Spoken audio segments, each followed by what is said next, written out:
Bom dia, temos então na Protilis mais um podcast e hoje, aliás, como os outros, mas hoje vai ser certamente especial, pelo menos para mim. O convidado é uma pessoa também conhecida, é o Dr. Rolando Santos. Já o viram certamente na TVI, na CNN de Portugal, porque ele é jornalista da TVI e da CNN de Portugal, também especializado nas áreas do internacional e da defesa. Também movemos a comentar. Também o vemos a analisar, com os mapas e tudo. Vamos tentando, vamos tentando. Ele vai tentando. É um homem também ligado à história, que lhe dá um background de base importante nestas matérias. É licenciado em História, pós-graduado em História, Defesa e Relações Internacionais. E é com muito gosto que a Protilis recebe o Dr. Rolando Santos aqui. O gosto é meu. Para uma conversa dispar, sem grande... com rumo, que eu não vou, obviamente, as pessoas depois vão ver, não vou propriamente anunciar, embora pareça que não tem sentido nenhum, que eu espero que isso assim aconteça, que ninguém perceba, mas que vá, digamos, a duas ou três coisas que me parecem mais importantes, aproveitando o conhecimento e a experiência profissional e também de natureza académica do nosso convidado. Rolando, se permites tratar assim... Claro. Isto da comunicação social, como é que te surgiu? Um dia acordaste e dizes assim, vou trabalhar na televisão, sem saber bem porquê. Como é que aconteceu? Fizeste provas? Não fizeste? Foi porque eras, sei lá, um símbolo da tua juventude, no teu espaço? Como é que foi? Não, símbolo não era de certeza, nunca fui símbolo de nada, mas realmente não anda longe da verdade, foi assim uma coisa um bocadinho casual.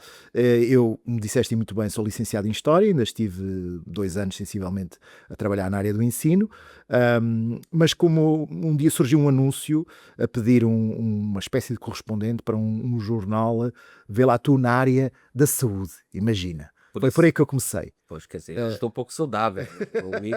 Está aí forte. E sugeri, na altura precisava de trabalho, achei que era uma oportunidade interessante, gostava de escrever, nunca tinha pensado, com toda a franqueza, virar-me para o jornalismo, nunca. Era muito consumidor, grande consumidor, como continua a ser, obviamente, mas nunca tinha pensado seguir profissionalmente essa via. Candidatei-me, lá, por qualquer motivo que até hoje me escapa, se calhar era o único que se candidatou, lá me aceitaram. E depois, mais tarde, passado algum tempo, voltou a surgir um outro anúncio. A minha vida é uma vida de anúncios. Os jornais e papel, para mim, é uma grande perda, porque realmente, profissionalmente, fizeram toda a diferença. Apareceu um outro anúncio, na altura, para a RTP, a pedir estagiários para a RTP. E a minha vida profissional começou aí. Resolvi também experimentar, olha, porque não? Já que comecei, já tenho aqui uma pequeníssima experiência nesta área, pode ser que sim. E assim foi. Passei um processo de seleção longo, respondendo à tua pergunta há pouco, muito longo, que durou meses, e depois entrei na RTP, estive lá um ano e meio, e depois passei para a TV onde estou desde 2003. Muito bem. Orlando, e preferes papel ou câmara da televisão?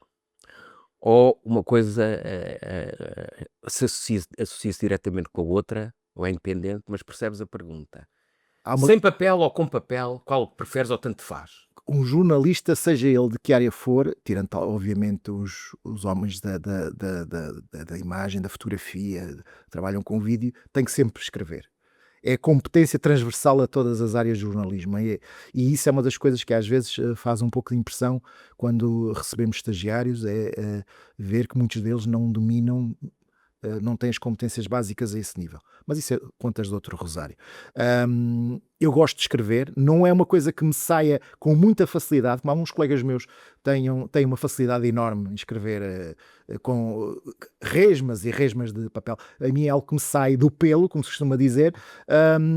Não tenho propriamente uma preferência por uma coisa ou por outra. Agora confesso que é bastante mais fácil, por exemplo, fazer comentário do que estar a fazer peças ou artigos. Aí sai-nos literalmente do pelo, como eu disse. Falar é mais fácil e mais agradável em certo sentido, mas sim, gosto de escrever, gosto de todas as facetas do jornalismo, e nomeadamente esta, estarmos aqui a conversar com o microfone à frente.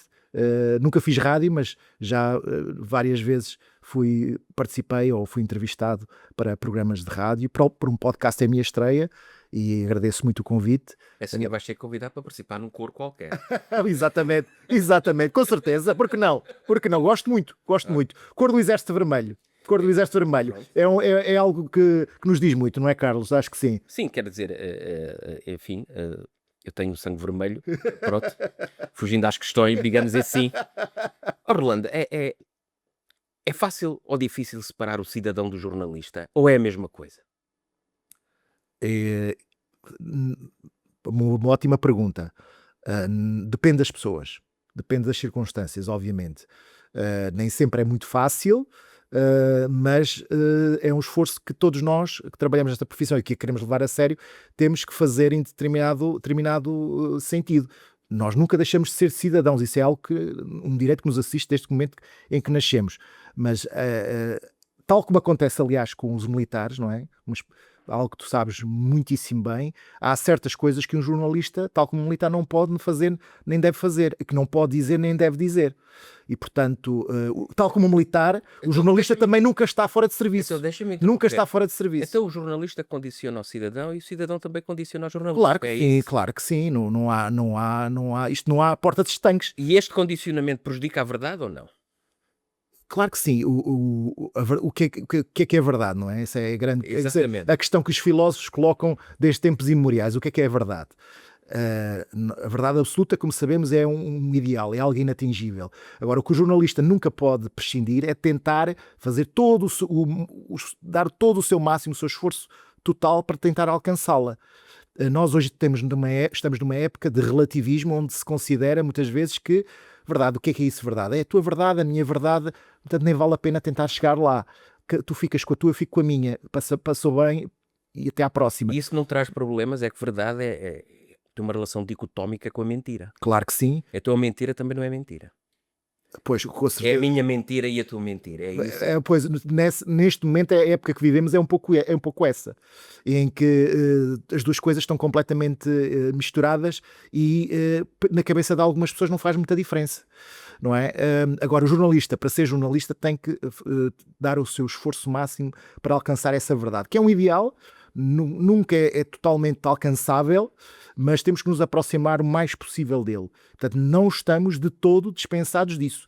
Não estamos dispensados da objetividade, não estamos dispensados da imparcialidade, não estamos dispensados de fazermos todos os esforços humanamente possíveis para descobrir exatamente o que é que se passou e conhecer todos os detalhes do que se passou. Isso é algo que não é dispensável, não é descartável, não é opcional, por muito que agora se queira fazer crer isso. O problema é que, como disseste muito bem, a cidadania contamina o jornalismo contamina a cidadania, não podia ser de outra forma. As pessoas são um todo, não vivem em compartimentos fechados, nós não somos nenhum Titanic, como sabe-se, aliás, foi ao fundo. Espero que não. Se foi ao fundo, apesar de supostamente ter compartimentos absolutamente estanques, não é? Isso não existe, compartimentos absolutamente estanques, é nada na vida, e temos é que ter consciência disso e lidar com isso. Podemos condicionar a passagem de um compartimento para outro. Claro que sim, podemos. Trabalhas em televisão, Rolando, e os olhos comem, não só nos bolos, nem mais, como é o meu caso, nem mais, mas comem outras coisas. Isto tem e terá certamente muita influência no juízo de valor que as pessoas fazem ao ouvir-te, ao ouvir-vos, e vice-versa. Sem dúvida. Sim ou não? E qual a grande diferença nestas pequeninas análises, comentários, entre sabermos que se matam bebés por questões de natalidade e vermos os bebés mortos por questões de natalidade? É como nós costumamos dizer que em televisão a imagem é tudo. Não é exatamente tudo, mas realmente é a mais-valia que o nosso meio traz para o cidadão, para o espectador, para o consumidor de informação. Isto traz alguns problemas complicados. Na televisão, o embrulho, a forma como nós empacotamos as coisas, como empacotamos a informação, muitas vezes sobrepõe-se à própria informação. Muitas vezes aquilo que parece sobrepõe-se àquilo que é. o que parece torna-se mais importante do que é. E isto é tanto mais sério porque estamos todo o resto da sociedade nos impele nessa direção. Nós estamos numa sociedade do parecer e não do ser. A televisão, e aqui faço a minha parte de autocrítica, minha parte de reconhecimento, tem uma responsabilidade nisso. Tem uma responsabilidade séria nisso. De criar a ideia nas pessoas de que realmente o parecer é mais importante do que o ser. De que aquilo que mostramos é mais importante do que aquilo que somos e aquilo que fazemos. Então, desse ponto de vista, o parecer vende mais que o ser. Vende, é inegável. Vende porque as pessoas estão condicionadas para isso. E como tu disseste e muito bem, os olhos comem. Nós somos criaturas visuais. Somos criaturas auditivas, obviamente, mas principalmente somos criaturas visuais. E isso faz toda a diferença. Depois, isto leva a que muitas vezes se criem fenómenos que não deveriam existir, de influência através da imagem, através da forma da apresentação, através do parecer, que influencia indevidamente as pessoas e que as leva em direções que não são as melhores, não deveriam ir por esse caminho. E isso é uma realidade, e a televisão tem uma parte de responsabilidade importante nisso. Essas condições, ou melhor, essa ideia, essa realidade, associa-se também, certamente, pelo conhecimento dos próprios jornalistas ou pessoas que trabalham na televisão. Sem dúvida. Tu és uma pessoa ligada à história do ponto de vista académico. As pessoas que trabalham nas questões da defesa, não é só da defesa, na área do internacional, Sim. em geral, Sim.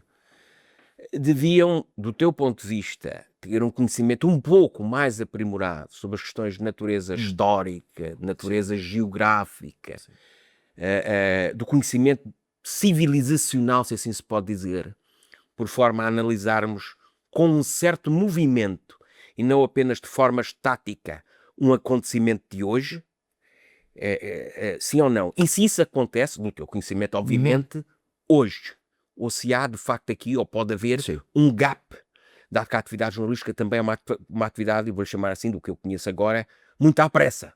Sim. Muito à pressa, e as pessoas não vivem no éter. Sim. Vivem rodeadas de coisas para fazer, etc, etc. Mas se de facto estas matérias de natureza básica, eu vou-lhe chamar assim, são de facto importantes, não só para a tua construção da peça, mas particularmente para a tua vertente, porque também tens de comentador, analista. Sim. É fundamental, e isso não tem a ver só com quem trabalha nesta área do internacional, tem a ver em todas as áreas. O jornalista, por definição, tem de ser um generalista, tem de saber um pouco de tudo, ou deveria saber um pouco de tudo, porque só assim é que ele realmente tem o contexto, tem as ferramentas necessárias para tirar para se aproximar o mais possível da tal verdade, desse tal ideal inatingível.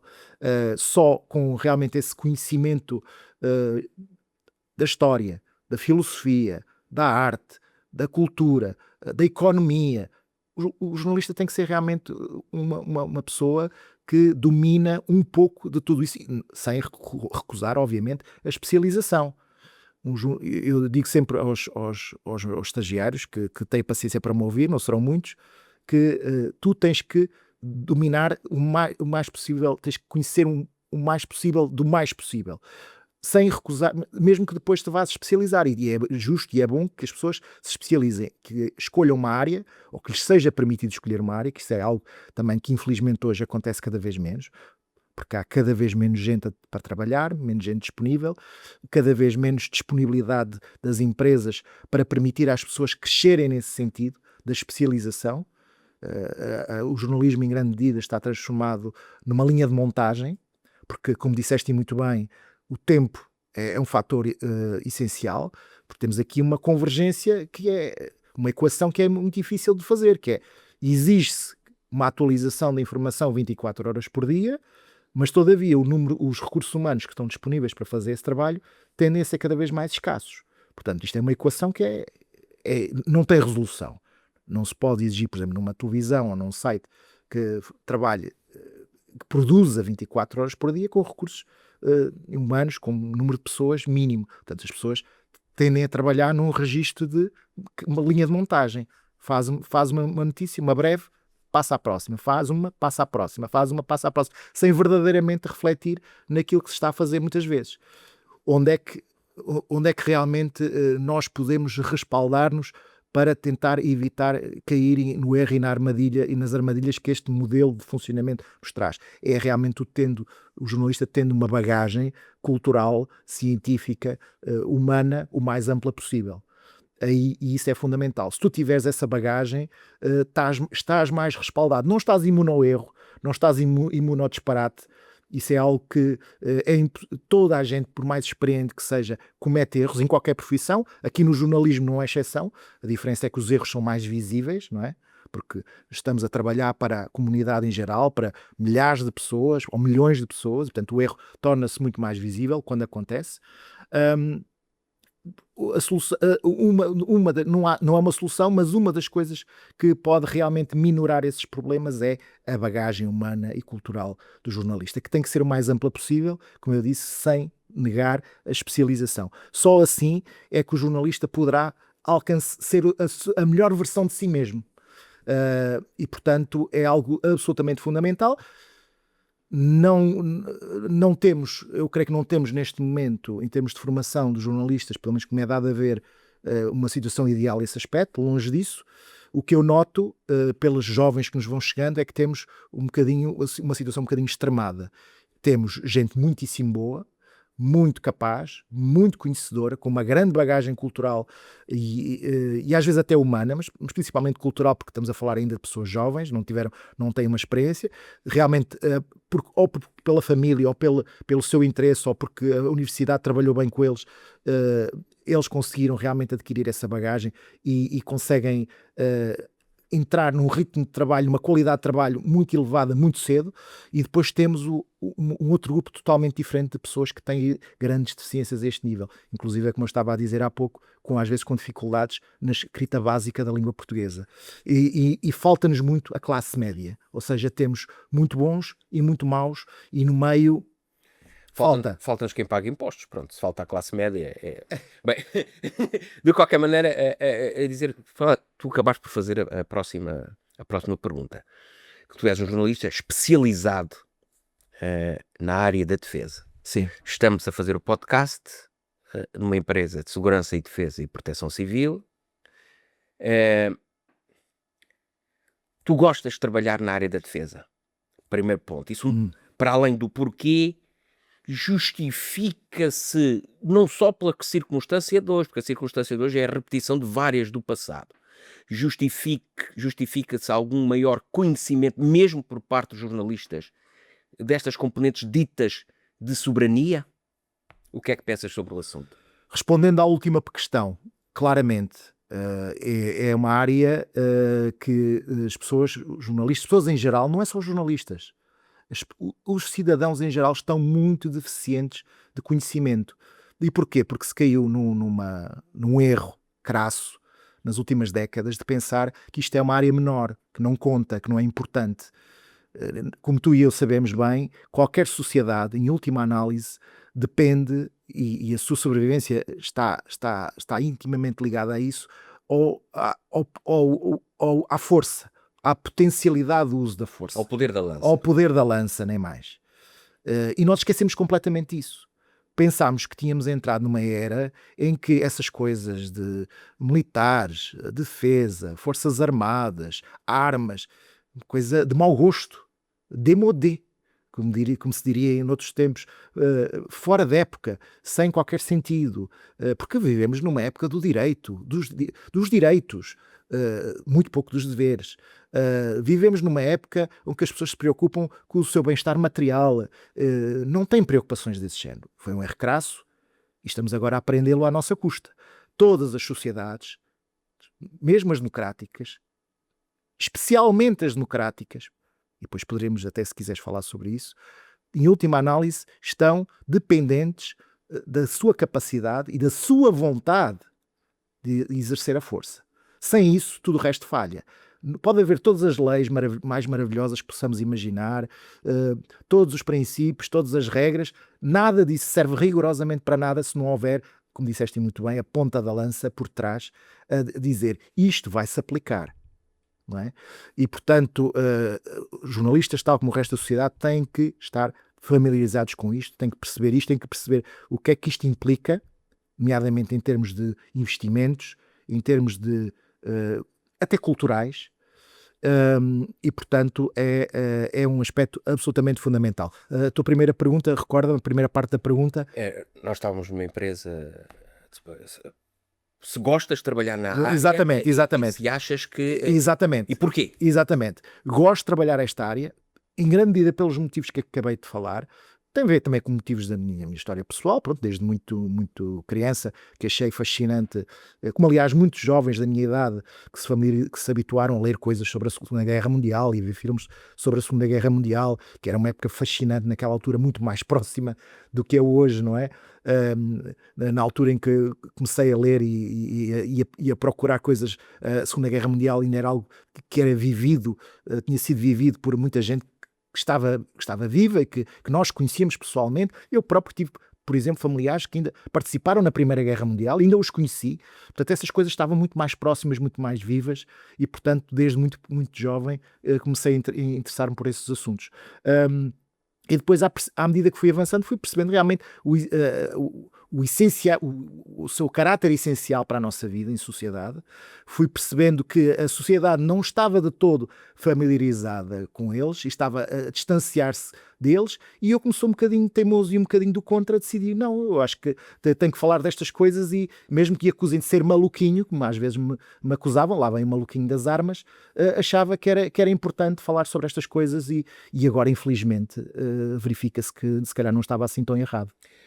Tente sempre, agora como sustentação, esse teu trabalho nessa área, vou chamar a componente militar de defesa, e estabelecendo aqui uma ligação com o internacional, com a lógica que falaste de Demodé, do maluquinho, etc. Em boa verdade, a isso não corresponde também uma falência de conhecimento, isto é, nós, se analisarmos discursos do passado, intervenções do passado, há 20 anos, não é preciso ir à Grécia, Sim. Há 20 anos, 15 anos, aos esforços de natureza militar para ir para o espaço. Há consciência que a cultura das sociedades é diferente. Mesmo temos várias Europas na Europa, temos várias Ásias na Ásia, etc. E há discursos, há investimentos, há sinais. E de repente parece que ficamos sempre surpreendidos quando as coisas acontecem, quando há sinais evidentes. Nem mais. A isto também não corresponde uma falência de conhecimento? Ou é só ou não se quer ligar, tem-se o discurso em 2007 e não se liga mais? E só aparece quando acontece qualquer coisa? Ou é assim mesmo? Ou as pessoas já não estão tão disponíveis para ir à procura desses conhecimentos e desses sinais para corresponder à condução das sociedades para o futuro e não serem surpreendidas, independentemente das questões culturais e das questões de índole geopolítica. O que é que falta? É por vivemos só momento pelo momento? Não lemos os que nos escrevem sobre o anterior? A análise fica há 5 anos e deixa de se transportar para cá? O que é que se passa? Temos uma mistura de todos esses fatores. O que é que eu considero que prevalece aqui, que é mais importante? A sociedade em geral não quer ver essas coisas, porque este período que vai do final da Segunda Guerra Mundial até 2014, não é? Porque esquecemos sempre que a guerra na Ucrânia não começou em 2022, começou em 2014, mas ainda houve as guerras da Jugoslávia, que tu conheceste muito bem pelo início, conheceste muito bem, de perto, mas pronto, esse período é o período mais longo de paz que tivemos na Europa consecutivo. Não há memória de um outro período tão pacífico na história europeia. E nós esquecemos que a norma na Europa não é esse estado de paz, é o estado de guerra. Olhamos para a história europeia, há sempre uma guerra a algures, ou quase sempre há uma guerra a algures. E, portanto, nós esquecemos disso. E esquecemos porquê? Porque quisemos esquecer.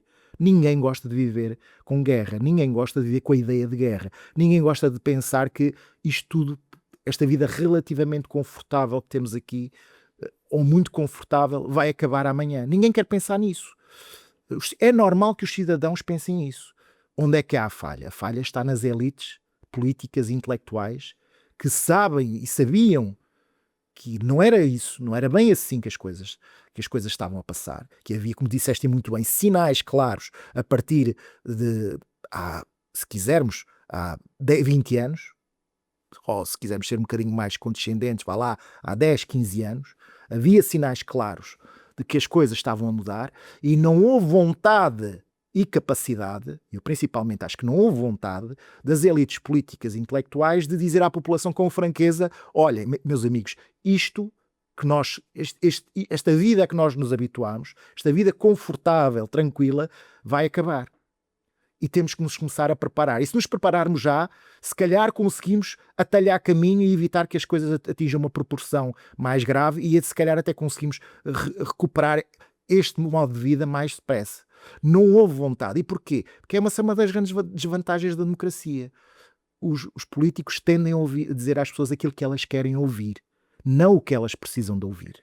E deixa-me só que temos um minuto, num minuto, associando isso, que é feito o jornalismo de investigação. Isso é uma questão muito interessante e muito complicada. Falando pela realidade que eu conheço em Portugal, é uma espécie em vias de extinção. É uma espécie em vias de extinção. Há muito pouco, muita coisa que nós conhecemos como jornalismo de investigação não é realmente jornalismo de investigação. É jornalismo de acesso, é jornalismo de fontes, em que alguém recebe um determinado conjunto de documentos para... Então as televisões são agregadoras de informação, na maior parte dos casos e circunstâncias. Sim, na maior parte dos casos são, hoje em dia são, até porque a televisão, o espaço, o tempo que é permitido, que nos é dado para fazer as coisas, é muito pouco. Há muito pouco tempo, muito pouca disponibilidade para o jornalista ir à procura de informação, ir à procura de fontes, ir à procura de algo de diferente. A voragem do dia-a-dia, do fazer a notícia do dia, de fazer a notícia que toda a gente está a fazer, é demasiado intensa para nos permitir fazer outras coisas. Fazemos-lo às vezes com muito custo, e eu às vezes, e falo por mim, até custo ao nível da vida pessoal, do tempo que devíamos dedicar à família, devíamos dedicar a outras coisas, mas sempre em esforço e sempre em déficit. Agradeço teres vindo falar connosco. Foi um prazer. Prazer foi mesmo. É simultaneamente uma honra, porque és uma pessoa de facto muito vista, muito respeitada por quem te ouve. Agradeço. Um abraço para ti e para a família. Muito obrigado, cara. E acabamos mais um podcast na Protilis. Até uma próxima oportunidade.